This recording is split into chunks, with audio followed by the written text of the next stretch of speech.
bit. Just yeah. What are you wearing? I just got a top on. No, but your beanie hat, it looks a bit. I'll tell you what, you've dressed completely inappropriately for this podcast, dude. You reckon? You have totally dressed inappropriately. You could have at least worn something relevant to your character. I mean, look at me. You know, I'm just chilling, hanging around the house like I would normally chill. Should we get on and do a podcast? Yes.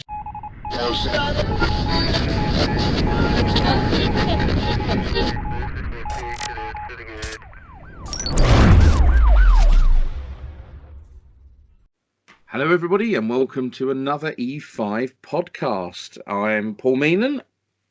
And I am Ryan Dempsey. Are you sure? Yes. Yeah, you are. Of course you are. Of course you are. It's Ryan Dempsey, everybody. In this podcast, which may go long, may go over two parts, who knows? We'll see. We're going to talk about EICRs, or periodics, as they were known to us when we used to do the work. Yeah. What's your experience of inspection and testing of electrical installations, Ryan? So I remember kind of training as a sparky and just naturally fell into that. I really enjoyed it. I always enjoyed that fault finding aspect of testing and inspecting, and I prided myself on, if there was a fault in an installation, trying to find it as quick as I could, and I found the different ways of doing that. And I didn't do it probably for as long as I should, because I was headhunted and shoehorned into a supervisor role, but I did really enjoy it. So yeah, it's good. Okay, well, we're going to try and avoid in this one. Let's avoid talking about we're managers now. So everybody listening in their vans or at home, Ryan, obviously you run your own company now. You're chief exec of a company that deals with the output of an EICR, if that's fair to say. So you constantly have your head buried in test certificates, whereas I'm a client and I'm on the receiving end, and I also order the work now. But for me, my experience with testing, oh blimey, let's go back quite a while. I was doing my part 2 in Tottenham College, and there was a guy called Paul Webb, and he said, "This isn't on the syllabus. We're now going to do the next 3 or 4 weeks talking about testing, because you need to know how to test." And that was it. It was like, oh, right, this is like a Brucey bonus we get chucked in, is it? But at the time, I didn't realise how the syllabuses just weren't that great. And he basically then started to talk to us, take us down to the test labs, start testing all the equipment. We had to physically test stuff and try and understand, follow the impedance around the live and earth and all that, put that theory into practice. And it was really helpful. And I thought, you know what? I loved it, but I need to know more. So the minute we literally finished college, I was brought into the office to do pricing and stuff. And I said to my governor at the time, "Is there any chance, look, I've just done something called testing at college." Like the managing director of an electrical company wouldn't know what testing was. And I said to him, "Is there any chance you could maybe get a test kit for the company?" That in itself is kind of damning, because the entire company had one electrical test kit.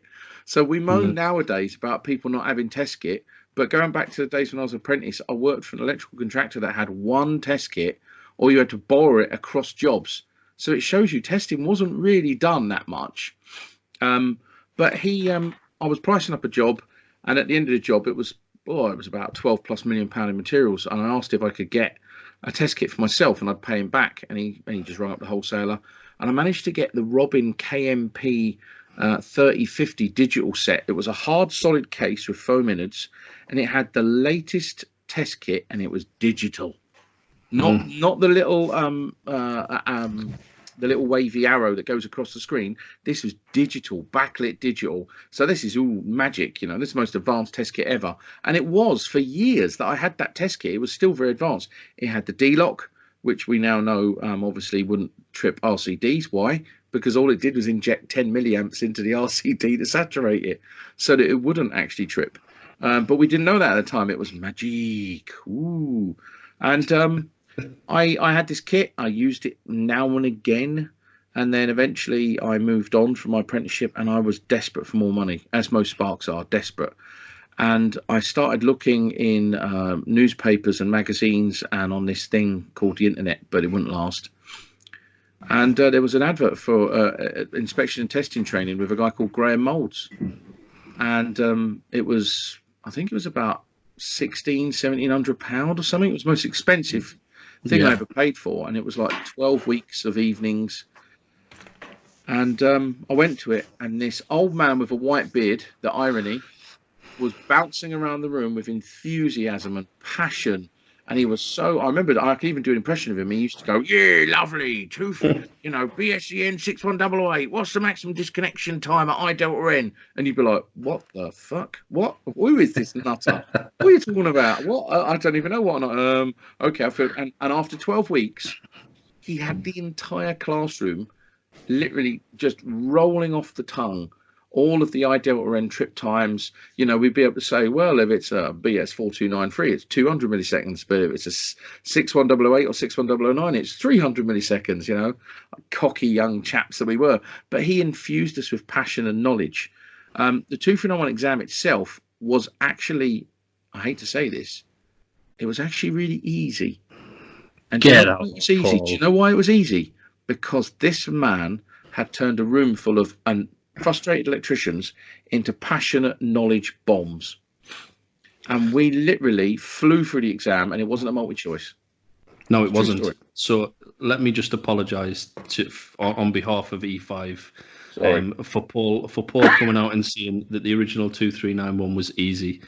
No, The truth it wasn't is, in the context, but it wasn't was. easy. It was. I remember going through the 2391 because it's really interesting because there's a lot of people think that we've never been on the tools, Paul, and Yeah, no, which I've is sat in many cupboards and sat on ladder racks 20 meters up in the air with no edge protection and pulled armors and yeah, no, I haven't had any of that crap, have I? No. But I remember doing my 2391 in 2007, I think. So I'm relatively new to it. I've had many other careers before the electrical industry. And I remember sitting at home with my wife, and I had all the pieces of paper on the living room floor. She was watching the telly, and I kept saying to my wife, I just can't get my head around these principles. I just can't understand the calculation logic. I can't. And I genuinely thought I was going to fail it. And if you remember, the 2391 was carried out on a Thursday evening between 6 and 9. It was. And you turned up. And I remember my tutor or trainer in Wakefield, he was called Bob Walker. Probably still about, it was quality. Again, batshit crazy, but it was really good at getting the theory into your head. But I really struggled. And interesting story for you, which is interesting because it's funny. I remember being told, don't look into TT systems because I've tracked all of the exams and it is very, very unlikely that you will get a question on TT systems. Just scan over it, but don't spend too much time. And because he said that to me, I spent a lot of time on it because I just knew my luck. And I went in, and the first question, you are about to test a marina, which was protected by a TT system. Can you please explain all of the processes on testing? And I thought, if everybody listened to him, they wouldn't have researched that. And I was the only one left in at about 8:30. I actually got kicked out at the end of the exam. Everybody else left, and I thought I'd done something wrong. But it was good. It was good. It was difficult, and some people might find it easy. I didn't. I found it really hard. It's walk in the park for me, to be honest with you, mate. Thanks for banging the pen in my ear, by the way. No, is that what? Is that? Could you hear that? Yes, of course I can hear it, mate. You can hear a mouse fart on using these microphones. They are the bee's knees. They are very, very good. Try not to do that because that will make people switch off. So yeah, no, it was easy in the respects of I was fresh. I approached it very, very fresh, and I was young. I was super keen, and it just clicked. I sat there and it just clicked. I mean, how was the exam for you? I spent a lot of time researching and making sure I understood the principles and the logic behind, and I kept getting told that you had to really detail as if you were trying to explain to a child how you would do things, but you had to get your terminology right. And it was, I don't find exams that easy. I struggle. I can talk to you about it, and if I could take a City and Guilds exam and talk it, I'd be really good. but then trying to apply the logic and write it down and read multiple choice or read different questions, or like that one wasn't a multiple choice, you're just answering questions. I've always found them really difficult, and I think there's a lot of people like that. They're really good Sparkies and they understand all the principles, but you ask them to do the test, it's not easy, and I'm one of them, unfortunately. So my 2391, I passed it February 2004. Wow. So yeah, that was when I passed it. I've literally just looked at my City and Guild certificate, which I do have a copy of if anybody would like to check it. But yeah, no, to February 2004, and by that time I was up and running on gas. I was a few years out more than a few years out of my apprenticeship. I was just wanting to churn out the money. You've got them on your phone, which is very, very sad. I haven't got them on my phone. I've got them on my computer. But I used to carry them around with me everywhere because your certificates are your bread and butter at the end of the day. So one bit of advice for those doing their qualifications: when you get your qualification, get them laminated. Scan them digitally and get them laminated and put them in a file somewhere and protect them, because they are your bread and butter. But yeah, so for me, Graham Mould Associates in Essex, past February 2004, which is just over 15 years. My God, how life has changed in those. Well, I'll tell you now, it may have been 15 years, but work-wise, I've done probably over 25, given the amount of hours I've worked in 15 years to get where I am today. So what was your favourite weapon? What was your weapon of choice when it came to doing testing? Obviously, the ultimate weapon is the eye, the inspector's all-seeing eye. But what about test kits? So I've still got mine in the garage. I had my original one was the QTech KT64 and the KT65. So the KT64, I think, was the multifunctional one, which had your RCD times, your ohms, your insulation resistance, and continuity. You were cheap then, is what you were saying? Absolutely, yeah. Right, absolutely. Okay, yeah, you were tight. Okay, fine, that's fine. Yeah. Just to clear that up for the podcast, Ryan owned a QTech, which meant he was a skinflint, whereas moi owned the Robin Digital set, which was a beaming piece of joy and pride until I gave it away about 3 years ago to a young apprentice for him to mega himself. Anyway, sorry, carry on. So you were QTech multi. I was. Down the line, once I started doing it quite a lot, so I tested without my qualifications. I was doing the testing, and I gradually got more and more into it. So I decided to go on the course and got my QTech and used that for a couple of years, and then I got a Mega, which I also gave to an apprentice recently. When we started E5, I took it to Liverpool and handed it to a very well-known apprentice who we know. We won't mention him, but he got my Mega tester. So I used my Robins for all my private work, because every Sparks does do private work. You'd be lying if you said you didn't. But yeah, I used them for that. But I got to a point where I looked at these kidney bean type testers.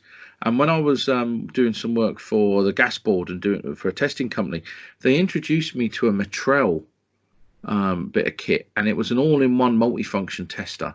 And I don't know if they were banned or not, or they've developed, but it was testing by numbers. So you could literally flick it to number 3, and it would be your low impedance ohmmeter for your R1, R2s. Flick it to number 5. Isn't it really sad that I still remember the settings? Number 5, insulation resistance. Number 6, earth loop impedance. Number 7, earth loop impedance with no RCD trip, i.e. a low current one. Number 10 was RCD. Number 11 was auto RCD, and 12 was ramp. And it was dangerous, because you basically just put your probes in or plug something in, and you were just testing by numbers. But it was so simple, and at that time I was a bit lazy because I was doubling up. And you need something that just makes life so much easier. But I think, okay, so they're my two main experiences of test kits, really, was the Robin and the Metrel. I now am a Mega person. I have a full set of the digital Megas, which I got in my shed, which I'll probably give away very soon anyway, because I'd like to eventually get one of the all-in-one Megas with the, what is it they've got on the latest ones now? Is it an earth loop impedance confidence meter? Yeah, they showed us at Elex. Yeah, which is interesting. Yeah. It's getting smarter. It's the trouble is a modern electrical installation to inspect and test is a nightmare compared to 15 years ago when we were doing it. When we did it and we did an installation resistance, we had to take out bulbs and we had to unplug stuff. Yeah. Now look at what you got to do. Everything's bloody electronics, switch mode power supplies built into the sockets, LED drivers.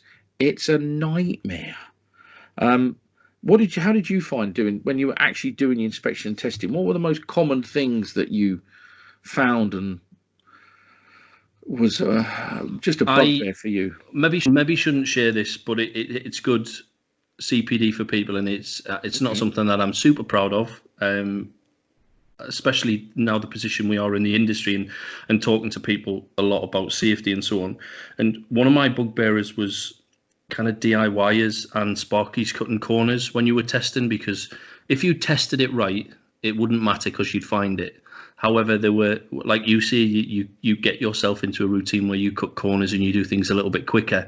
And this one time I remember I was in a 2-story building and I was testing the downstairs sockets, and I went to the fuse board and it said downstairs sockets, and I switched it off, and I went over, unscrewed a socket at the back end of the living room, and as I put my fingers in, I just seen a flash of white light and was sat back in and thought, Christ, I've lost my fingers. And it was an awful experience. And what I found was the previous Sparky had dropped a cable from the upstairs down the cavity because they didn't want to channel across or go underneath the floor.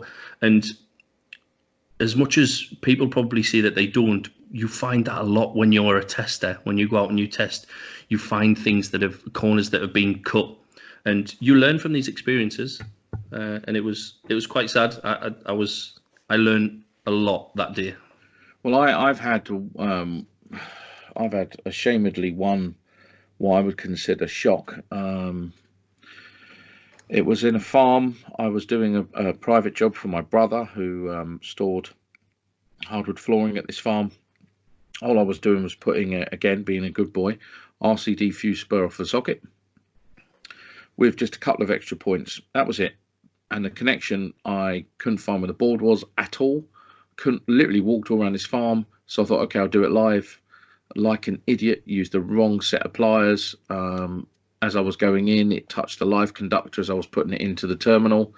That made the end of the pliers live, and then of course shorted out in the box. I had my hand on the box, threw me back, sat there for about 10 minutes crying. Quite a bad shock. And do you know what the worst thing is? The bravado in me. All I could think was, get up, get it connected, and get the hell home. Come back tomorrow, do all the tests you need.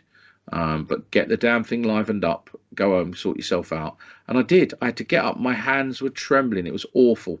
At the time, I didn't realise or didn't know, because the educational system was so poor in our industry, that if you do suffer a shock, you can cause an irregular heartbeat or an irregular rhythm. So you should always go and get yourself checked out. So if anybody has had a shock. So yeah, we're not Snow White. We're not perfect. I've had a bad shock in my life.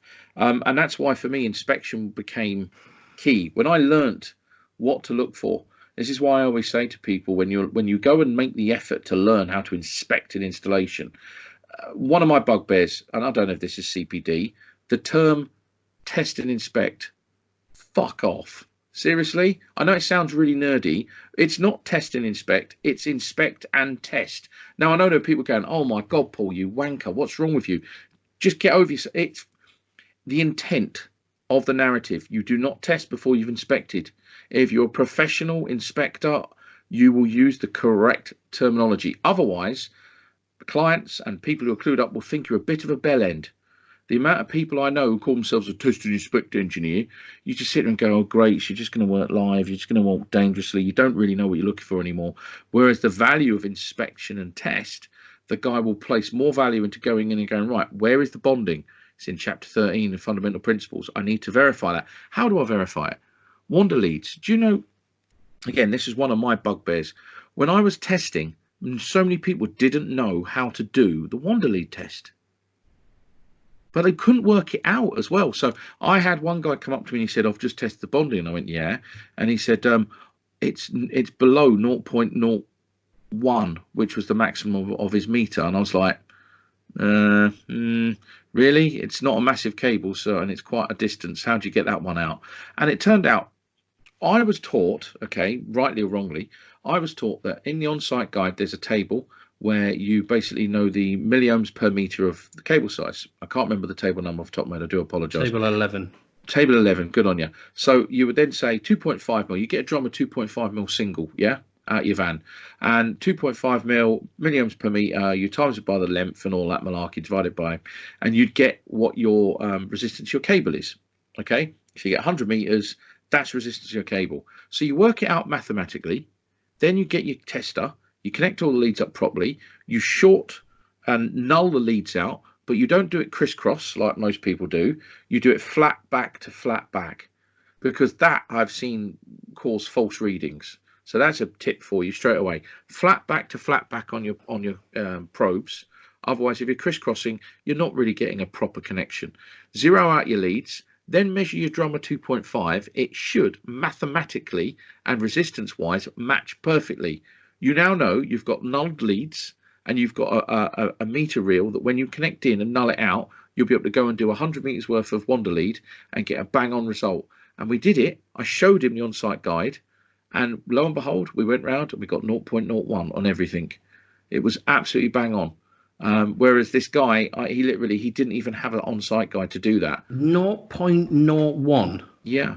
On a what? On what? On what were you testing? It was on. We were testing structural bonds. Ah, okay.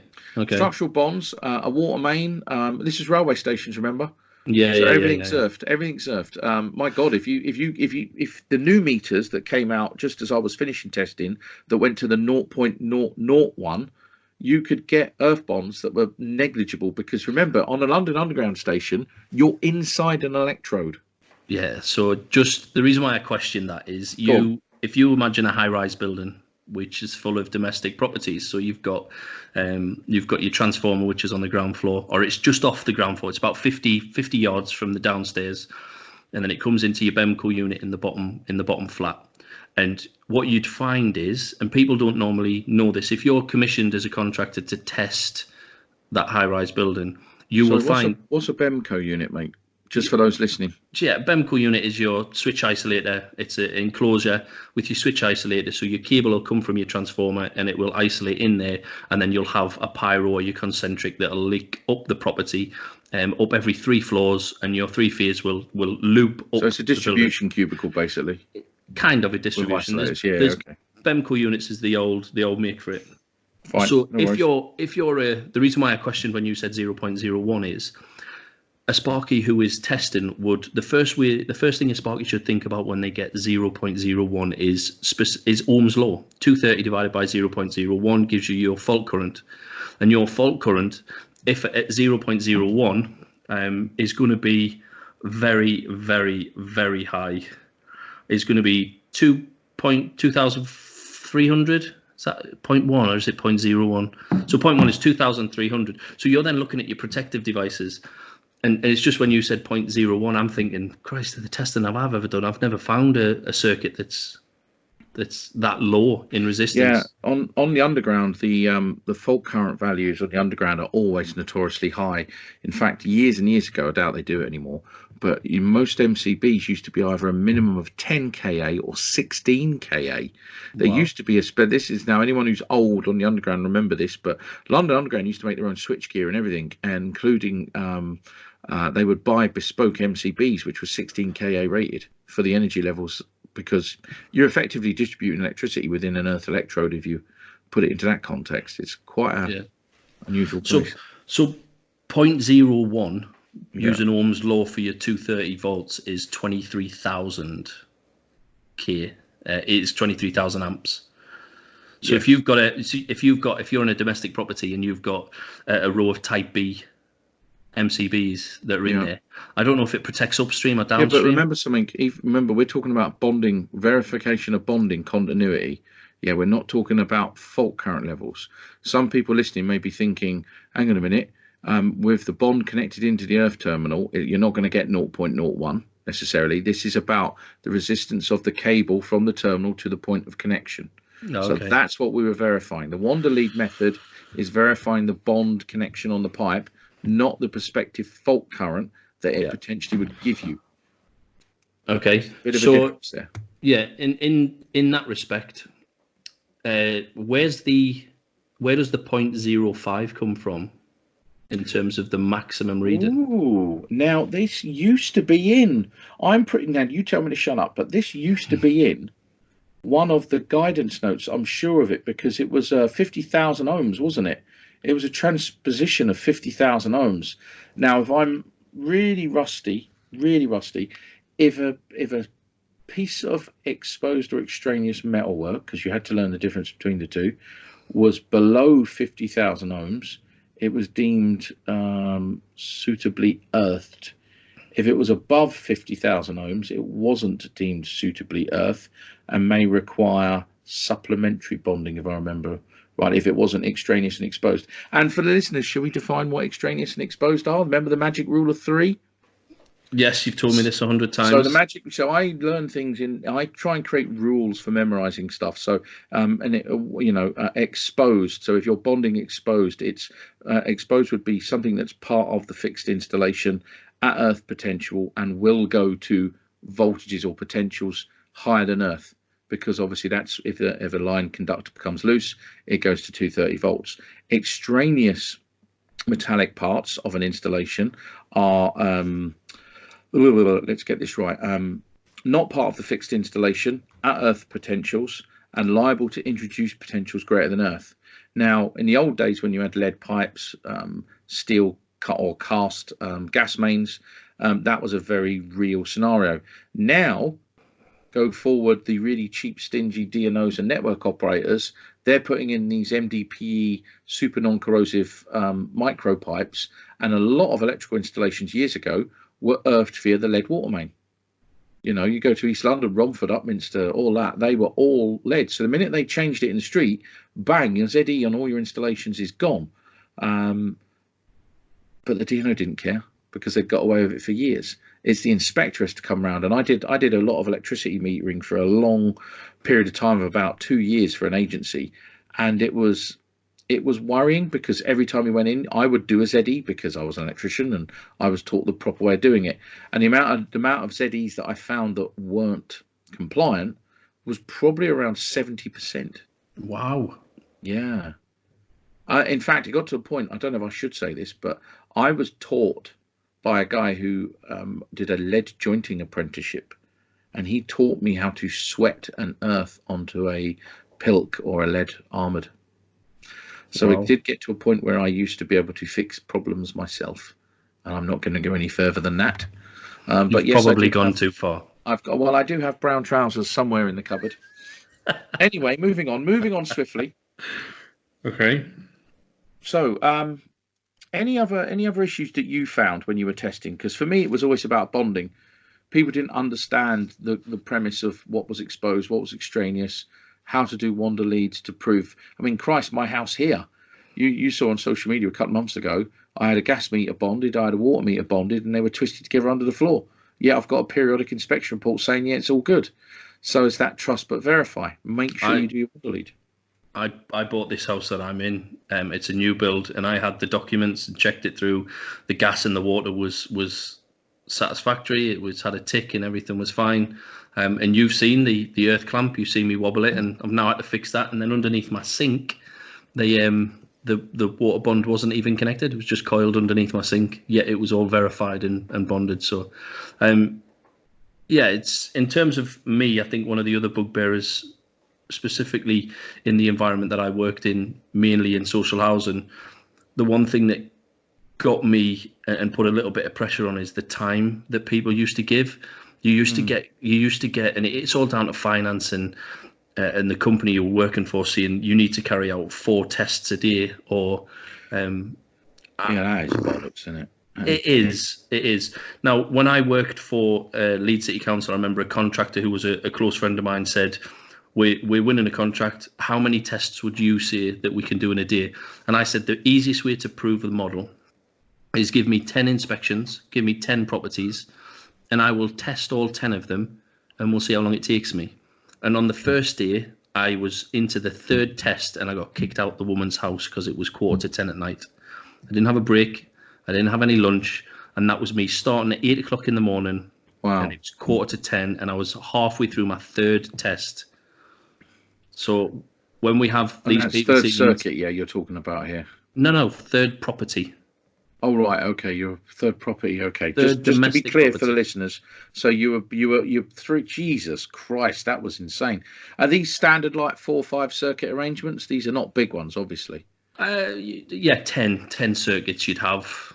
Just a standard house, Well, you got a lucky. 2-3 bedroom. I used to be able to do again, doing agency work. I remember doing some voids because I've done a bit of social housing. I remember doing voids, and if it was an empty void, I could do at a max 2 a day, and that's without killing myself, and more importantly, doing the inspection some justice. Yeah. Because I cannot stand, and this is my own personal thing, I cannot stand when people say they tick the polarity box and yet they haven't confirmed visually polarity. It is a absolute fucking false economy and amount of blokes I used to, even when I got certificates, oh, have you confirmed polarity? Did you check at every point? No. Why the fuck are you ticking the box then? But people do it constantly. Forgive my swearing, this is an emotive subject of mine. So remember, you're testing a void and you're required to get that void to a standard. I was testing lived-in properties where I wasn't required to rectify the majority of the things I found. I was testing only inspection and testing. So if I found something, it was coded, whereas in a void, the majority of those codes would need to be rectified before it is then relet. So it's harder to do a void, which sounds crazy. It's harder to do a void because there's no one in there and you're required to bring the installation to a particular standard than it is to do a domestic property with somebody living in it, because you are somewhat restricted.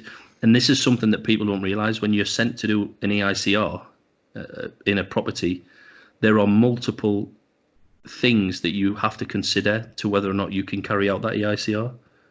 Would it be fair to say, though, that the documentation and guidance on the EICRs now is far greater than when we used to do it? Because when we used to do it, I virtually had nothing. I had GN3, which was my Bible, and even then GN3 wasn't. It was basic stuff, isn't it? It's your continuity protective conductors, continuity ring final, insulation resistance, polarity for electrode if you're doing it. Check polarity again for electrode resistance, earth loop, PFC, PSCC, and then functional testing and RCDs. That was it. Yeah, there's an acronym for it, which I can't remember, SAPR or something. I can't remember what it was. I thought it was CRIPES or some weird thing like that. Cripple. It might be Cripple. I can't remember. Oh, there you go. There's our rust showing. There you go. But don't get me wrong. We tested 10 years ago or however many years ago. It was, the information wasn't there, but it hasn't repaired itself. We're not in a position where we get better information now. Look at the 18th edition. Look at the results on an 18th edition. We've now got a column for arc fault detection devices, but very little people are fitting them. And to put the column in for arc fault detection devices, we've taken away the ×5, and we've also taken away the cable type. So it's impossible for the reviewer now to validate the table type, the reference method, and the current carrying capacity of that cable, because you can't guess what type of cable it is. So whereas we had problems then, there are different problems now. Yeah, I mean, the 5 times test was more important than the 1 times test for me because of that limitation of energy let through. That was key. Yeah. 40 milliseconds. You want it going quick. So it's a Freudian slip. So when you have RCD tripping times, you should be testing at ×5 if it is for additional protection. I think it's section 3. It's not 3.2. I can't remember. Guidance notes 3. And if you go to BS 7671 under automatic disconnection of comply, it says if the RCD is there for additional protection, it's ×5. It's not ×1. Yeah, we've confused the hell out of it, isn't we? But then again, even little things like insulation resistance values. I remember it used to be 0.5, didn't it, meg for the whole installation when we were doing it, and now it's 1 meg pretty much for the whole installation. Now, what the fuck's that difference? If you've got an installation at 1 meg, you're in deep shit. So let me ask you a question. Yeah. You test an installation. Yeah. and you test a circuit Yeah. and you get 2 meg. Does that Ooh. pass? You get 2 meg, bang Under on. the wiring regulations, it does, but I know I've got a latent defect somewhere. Or I've been a really lazy bollocks and I've left something connected, which is skewing my results. You won't get 2 meg if you've got something connected. It'd be a lot less than that. This is why I need to go and prove the circuit. But then again, I wouldn't insulation resistance something until I actually knew how many points were on it, where the switches were, that I'd unscrewed every accessory, and I'd gone round and made sure that it was fit to be tested. And then I would then start pulling down lights, looking for junction boxes, looking for loose connections, that sort of stuff. Split. Do you remember the old rule? If the IR's too low, split the circuit in half. Go one way, go the other way, Yeah, break it down again. How many people do that? I don't see that in any books anymore. So if you're doing a lighting circuit with 10 lights on it, find the midpoint, break the circuit in half, test one way, test the other way. It saves then you scratching your head at the board going, what do I do? What do I do? The RCD's just tripping, or maybe I'll check earth leakage, or no, break it down. At the end of the day, that's all you need to do is just suss out where the run on the cable is. You're in a spark, for crying out loud. How would you wire it? It's the fun and games of it is when you're able to go in and plug in your R1, R2 tester, and you're able to look at the impedances and figure out what the midpoint of the circuit is and understand the way they've wired it and see where the chaos is and just look at the readings and go, that's a spur. That's a spur. Yeah. You know, you can do that. When you're doing it enough, it becomes default. And I think every electrician, it's a pencil sharpener of your brain. It really is EICRs.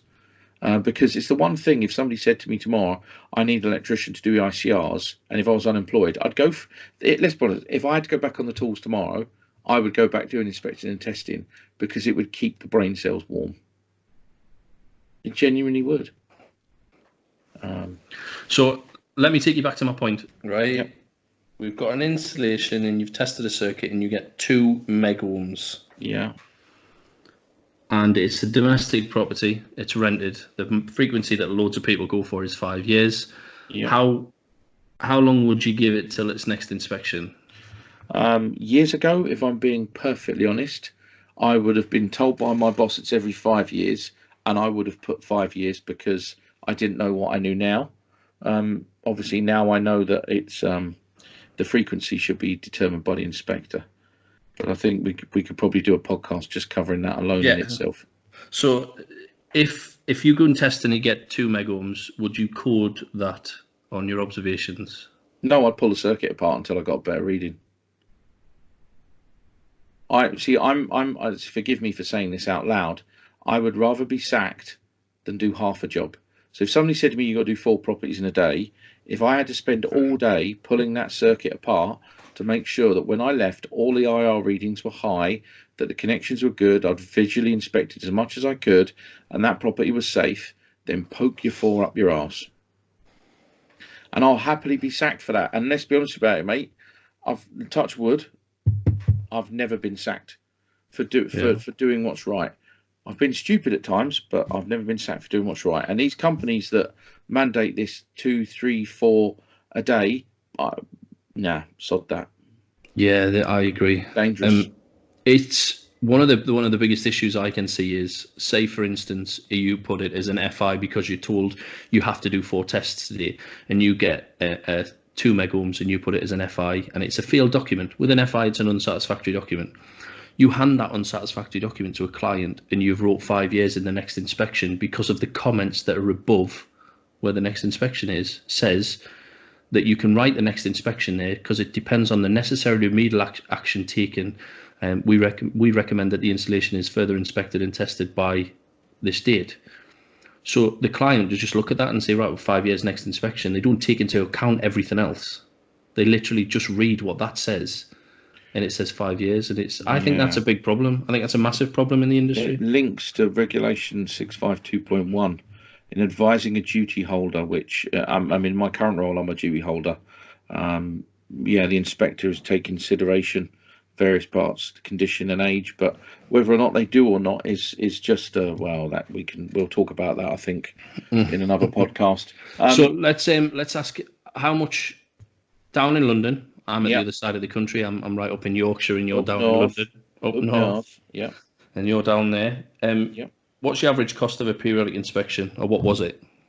Oh, if I was doing them as a private, I'd charge at least 250 quid. Wow. That was over 15 years ago.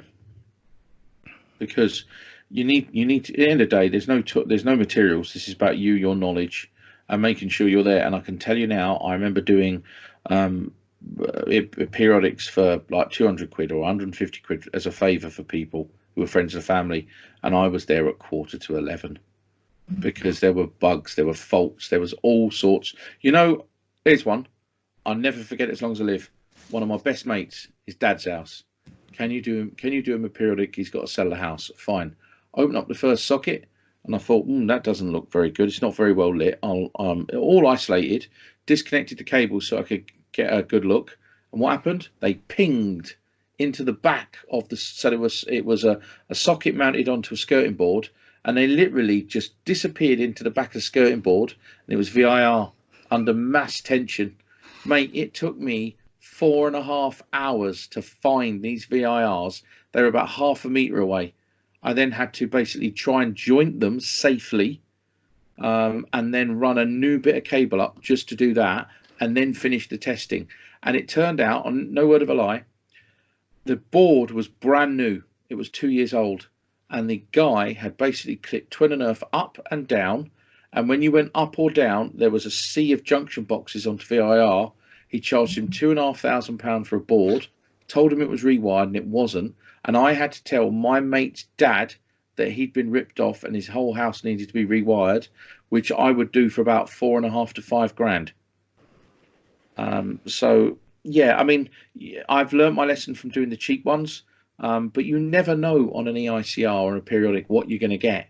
So I don't know how. I mean, I can understand these companies trying to program in work to make sure the guys are always busy, and I haven't got a problem with that. I have a problem when you get someone in an office going, "You're too slow. You're too slow. You're too slow," because they can go and get fucked. To be perfectly frank, you'll take your time and do due diligence. And that's what a lot of employers. It's very hard to put a cost model to. But for me, make sure if you're doing any ICR, I think Tom Nagy even said it in his videos. Do yourself a decent day rate. Yeah, I agree. You don't be losing. I just don't do price per circuit. Yeah, in terms of, it's interesting that you should say that, because it is an interesting point when you talk about Sparkies going in and giving a price to do a particular job, and you don't know what the installation's going to draw out.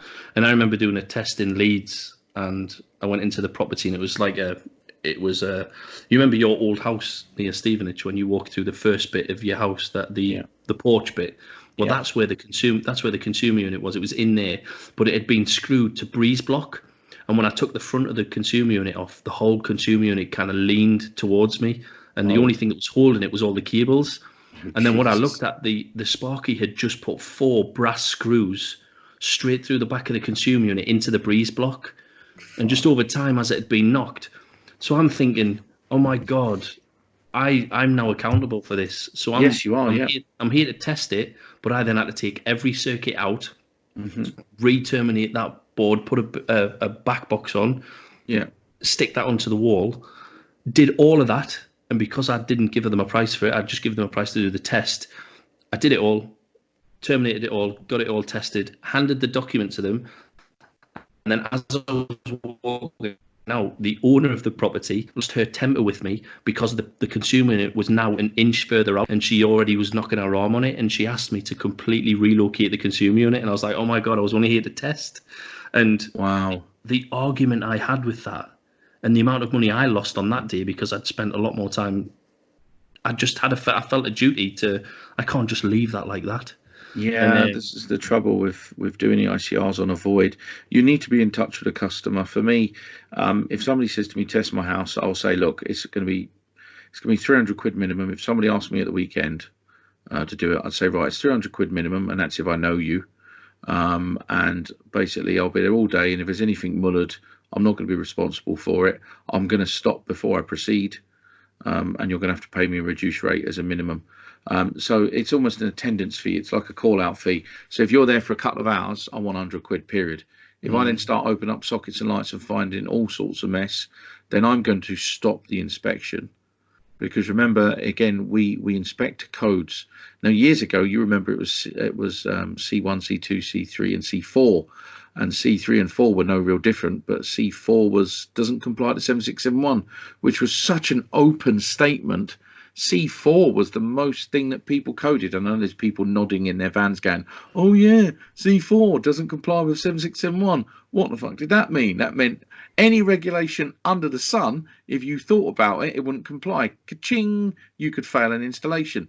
But it was no real relevance, to be honest with you. It was. I'm glad. I actually agree now completely with the coding system we have. I think it's pretty logical, to be honest with you, and it errs on the side of caution, and it's very risk averse, which I think is good.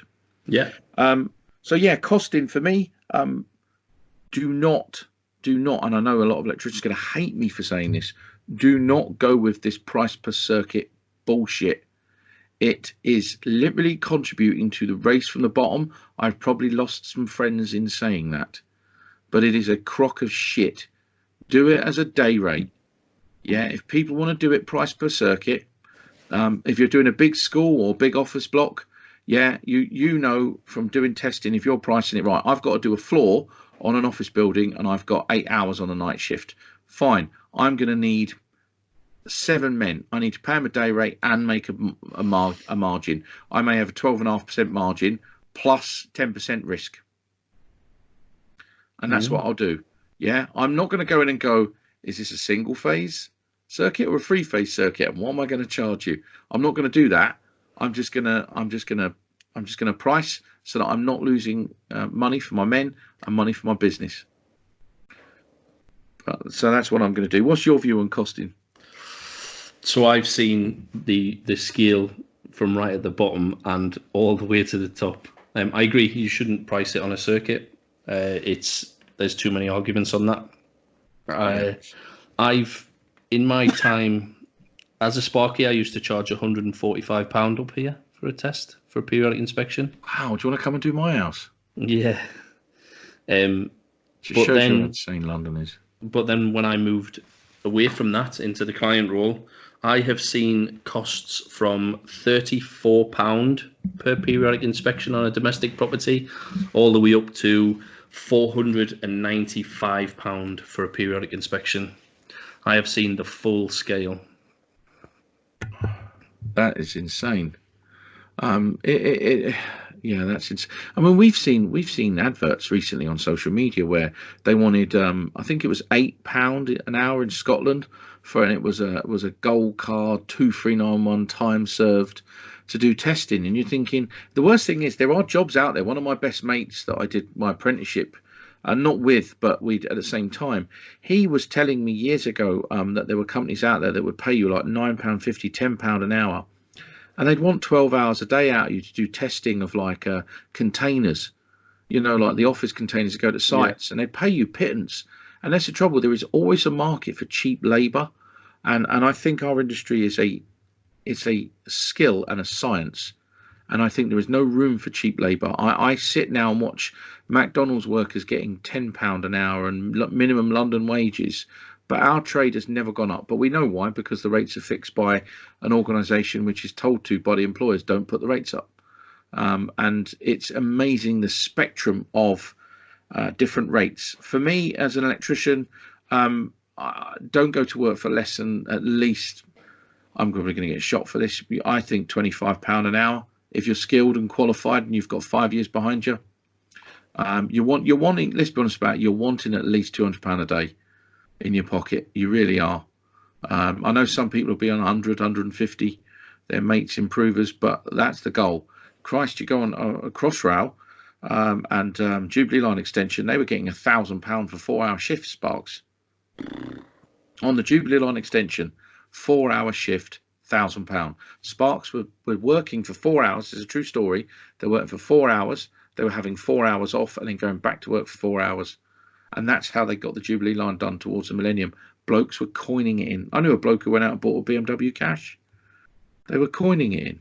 And that's just sparking rates. You know, the testers were on even more because they were just going around and testing. So Yeah, it is weird. I do think though, kind of winding this up a bit, initial verifications become far more complex because if you look at the checklist, when me and you used to do inspections, the inspection checklist was like 2 pages. Now Mm. it's a lot more. It's a hell of a lot more. And they're asking you realistically, the inspection checklists are telling you to check for compliance with every single sub-component of every chapter. So it's is there surge protection? Does that provide adequate protection? Is our fault detection being provided? Is there undervoltage protection? Is there overvoltage? And you're having to think a lot more. That inspection schedule used to be a problem years ago. And then somebody wrote a really good guidance note on. I think it might have been Brian Scadden or someone. And people started to visualize what it would be. Now it's massive. The inspection schedule is huge, and that comes a hell of a lot of work. So I'll put it to you like this, Mr. Dempsey. When me and you were testing years and years ago, you may have been given 2 or 3 voids to do. The inspection schedule was 2 pages. The inspection schedule is a hell of a lot more than 2 pages now. There's a hell of a lot more to check, but you're not given any extra time, are you? No, So what does that tell you about the inspection and testing industry as a whole? Far more it wasn't two. complex. It wasn't 2 pages. It was half a page. It was at the bottom of the third page, and it was if you remember, all the questions were listed as a tick. Yeah. Oh no, it was a page. Sorry, the one I'm thinking of, 16th edition Amendment 3, was 1 page. I remember it well. Yeah. I've got it in. I've got it in front of me as well. So. So do you want me to give you a little bit of a golden nugget on this? Oh, go on then. So, as you know, I own a piece of software which is pretty clever. When you consider the amount, the millions of documents that are in the technology now, and the visibility I have of how people work, there are electricians in our country now who have done over 10,000 documents within the system. The inspection schedule is exactly the same on all 10,000 properties. Right. Answer me that. How is that possible? It shouldn't be. It never ever changes. For a select few people, that inspection schedule is almost predefined. If it's the same installations, the inspection criteria will be the same, but the results may not be. Surely, what happens if they're not allowing for special installs or variations on a theme? Page 3, 4, 4, 5, and 6 on an EICR is exactly the same on over 10,000 documents. Well, I don't run your software company, and I've never seen 10,000, so I'm a bit blinkered. Go on, finish this off for me then. Where's this going? I've no idea. It surely can't be testing. It can't be verifying all of those points. It can't. No, it can't be. It can't, because that's multiple properties with exactly the same. Everything's exactly the same. Well, I remember once I worked for a company where you were told to go out and just get end-of-line ZSs, and somebody else in the office would do it. But electronic certificates are better now because they can also, if you're going around filling them in, you can almost get the timings of the engineer, how long it's taken him to start the testing and finish it. For me, again, I'm going to kind of summarize where I think this is. Years ago, people were bad. Before Part P, people didn't test that much. A lot of companies had a qualifying manager, not supervisor. He held the test kit. He went round, did some basic checks, filled in the certificate, gave it to the client. Client weren't any more known. Part P did a lot to actually raise that profile. I know a lot of people are going to be spitting at their radios at this. Part P actually raised that because a lot of thickos were going into wholesalers and going, have you got a Part P compliant tester? It looks like I need one of them. I remember saying to a bloke, there's nothing Part P compliant about the tester. You should fucking have a tester anyway. But the criteria and the inspection criteria and the level of intricate detail in inspecting a modern installation requires a lot more time, but those time frequencies have never changed, and the costing of it varies around the country, and that doesn't really change that often. So how the fuck anybody can cost per circuit when there is a shitload? That one circuit may have 30 inspection criteria against it. How in God's name, for £7, £8, £10 a circuit, are you going to make any money? You're not. What you're doing is, I'm going to say this as a client now, you're stealing money from a client and playing a big fucking game of risk with an insurance company. So my advice to electricians is keep your wits about you, apply the knowledge you've learned, take it slow and steady, do it via a day rate. And for those who are working for the price per circuit stuff, I'm sure you can make a shit ton of money if you're clever, but you're not, because you're probably not doing it right. And I'm going to get a lot of abuse online for saying that, but I'll happily go out and inspect someone doing it and tell them why. What's your views, Dempsey, before we take this home?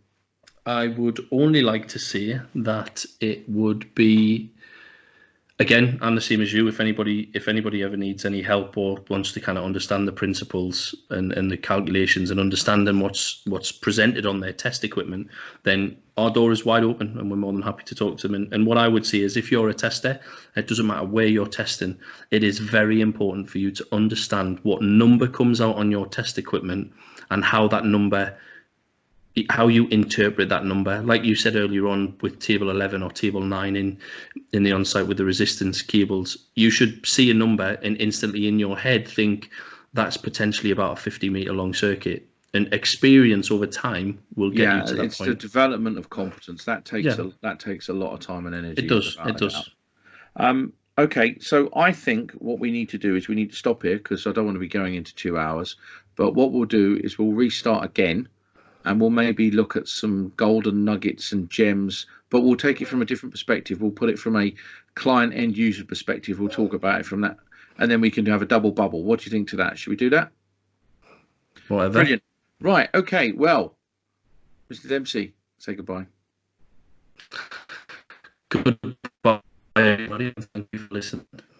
Right. And until the next one, take care of yourselves and each other. Bye. Bye.